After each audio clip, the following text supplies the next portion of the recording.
Kali ini kita akan membahas tentang Dajjal dalam konteks ketika ada seorang di zaman Nabi Muhammad SAW berjumpa dengan Dajjal. Dalam hal ini kita akan mengutip dari sebuah hadis yang sangat panjang, riwayat Imam Muslim, ini hadis sahih disebutkan dalam hadis tersebut dari Fatimah binti Qais radhiyallahu anha. Ia berkata, aku mendengar penyeru Rasulullah SAW menyerukan salat jamaah, salat Isya. Setelah Rasulullah SAW menyelesaikan salat, beliau duduk di atas mimbar dan beliau tertawa. Beliau bersabda, hendaklah setiap orang tetap berada di tempatnya. Setelah itu beliau bertanya, tahukah kalian kenapa aku mengumpulkan kalian? Mereka menjawab, Allahu wa rasuluhu a'lam, Allah dan Rasulnya lebih tahu. Maka kata Nabi SAW, demi Allah, sesungguhnya aku tidak mengumpulkan kalian karena harapan atau rasa takut, tetapi aku kumpulkan kalian karena Tamim ad-Dari, dulunya orang Nasrani, lalu ia datang, dia berbaiat, lalu dia memeluk Islam. Ia menceritakan satu peristiwa padaku sama seperti yang kuceritakan kepada kalian tentang Al-Masihud Dajjal. Ia ceritakan kepadaku bahwasanya ia naik perahu bersama 30 orang dari suku Lahom dan Judam. Ini dua suku di Palestina. Gelombang atau ombak mempermainkan perahu mereka, kapal mereka di laut selama 1 bulan, lalu mereka menepi ke suatu pulau di lautan hingga matahari tenggelam. Mereka duduk di dekat perahu, lalu mereka masuk ke pulau itu. Seekor binatang menemui mereka, banyak bulunya, sehingga mereka tidak bisa membedakan mana kepala dan mana duburnya. Mereka bertanya, celaka kamu, apa kamu ini? Dia menjawab, ana al-jasasah, aku adalah al-jasasah. Mereka bertanya, apa itu al-jasasah? Ia berkata, hai kaum, pergilah ke orang di biara itu, dia merindukan kabar-kabar kalian.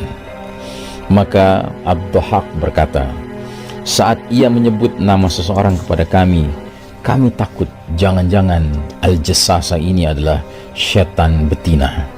Kami segera pergi hingga memasuki biara. Ternyata di dalam biara itu a'zamun nasi ra'ainahu, kami melihat orang yang terbesar yang pernah kami lihat, paling kuat, dan tangannya terbelenggu di leher begini, sedangkan kakinya itu terbelenggu oleh besi dari antara lutut hingga mata kakinya. Maka kami berkata, celakalah kamu, apa kamu ini? Dia menjawab, kalian telah tahu, maka beritahukan siapa kalian. Jadi dia tidak menjelaskan siapa dirinya, tapi sebaliknya dia malah bertanya, siapa kalian? Mereka menjawab, kami dari Arab, kami naik perahu saat ombak hebat, kami dipermainkan selama sebulan, kemudian kami menepi ke pulau ini. Seekor hewan menemui kami, makhluk itu berkata, ana al-jasasa, aku adalah al-jasasa, pergilah ke orang itu di biara. Maka kami segera menuju engkau, dan kami takut padanya, khawatir kalau dia adalah setan betina. Maka laki-laki itu bertanya, beritahukan padaku tentang kurma baisan. Kami bertanya, tentang apanya yang kamu tanyakan? Dia katakan, aku bertanya pada kalian tentang kurmanya, apakah sudah berbuah? Maka kami jawab, iya. Maka dia bertanya lagi, dia berkata, ketahuilah, kurma baisan hampir tidak membuahkan lagi. Kemudian dia bertanya lagi, beritahukan padaku tentang danau Tiberias, Buhairatut Tabariyah. Kami bertanya, tentang apanya yang kamu tanyakan? Dia menjawab, apakah ada airnya? Maka kami menjawab, airnya banyak. Dia berkata, ketahuilah, air danau Tiberias hampir akan habis. Kemudian dia bertanya lagi, beritahukan padaku tentang mata air Zuhor. Maka kita bertanya, tentang apanya yang kamu tanyakan?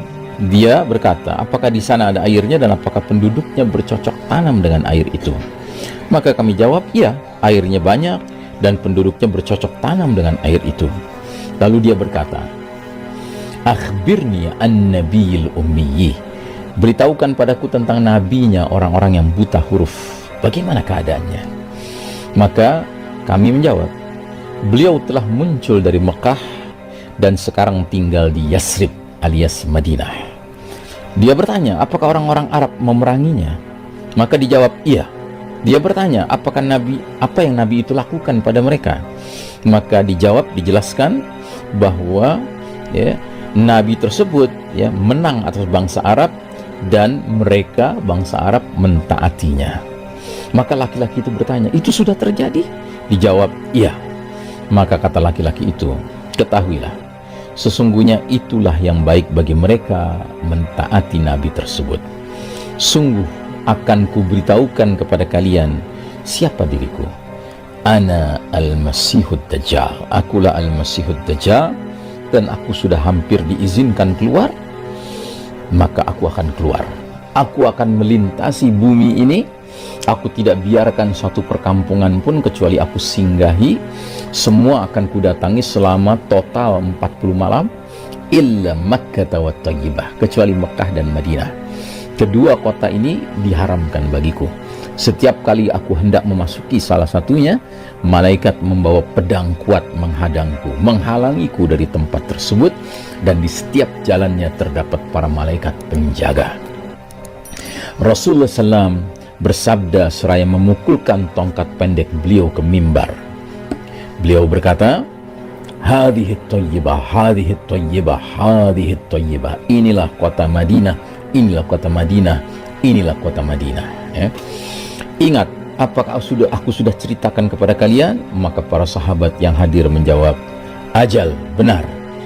Apa yang disampaikan Tamim ad-Dari, kata Nabi SAW, membuatku takjub. Ceritanya sama seperti yang kuceritakan pada kalian tentang Ad-Dajjal, Madinah, dan Mekah. Ketahuilah, sesungguhnya Dajjal ada di lautan Syam, atau Yaman. Oh tidak. Akan tetapi dia ada dari arah timur. Ia berada di arah timur. Ia berada di arah timur. Nabi menunjukkan tangannya ke arah timur.